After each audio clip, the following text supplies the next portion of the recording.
بص بقى اعمل سيف للفيديو ده عشان دي الطريقة الوحيدة اللي هتعمل لك فلوس. بص يا جماعة، من الآخر مفيش فهلوة. عايز تعمل فلوس، الطريق الوحيد عشان تعمل فلوس هو إنك تتعلم لغة، تتعلم مهارة وتتقنها وتبتدي تشتغل بيها. حتة ان انت بقى تبقى فهلوي او حتة ان انت ما تتعبش او ما تتعلمش وعايز تعمل فلوس وكمان بالدولار وتبقى غني، مش هتيجي. يعني عايزك تنزل على ارض الواقع معايا. انت محتاج تتعلم وتتعب وتجتهد عشان خاطر تعمل فلوس. حتى ان انت تقعد تأنتخ وتعمل فلوس دي مش هتحصل. تمام.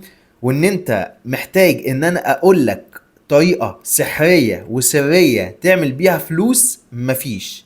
يعني لو انت مستني اقول لك مثلا في دقيقة ازاي تعمل فلوس، ما كانش حد غلب. انا نفسي اتعلمت واجتهدت واتقنت مجالي وعملت كل حاجة ولسه بتشقلب في مجالي وبتعلم كل يوم حاجات جديدة عشان اعمل فلوس. تمام. انا قبل ما اعلمك اي كورس على اليوتيوب، حرفيا ده في سنين من الخبرة انا مريت بيها وعملت الحاجات دي بدل مرة الف. تمام.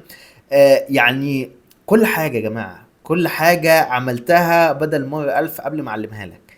تمام. حته ان انا اجي انصحك واقول لك ازاي تعمل فلوس، فانا برضو فشلت ونجحت وفشلت ونجحت وفشلت ونجحت عشان اعمل فلوس. منهم طبعا اخر مجال كلمتك عليه وهو مجال الفريلانس.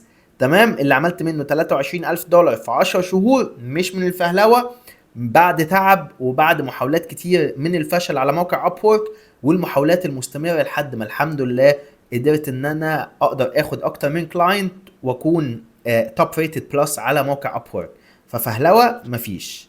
سيف الفيديو ده عندك ورجع له كل ما تحس ان انت عايز تبقى فهلوي. سلام.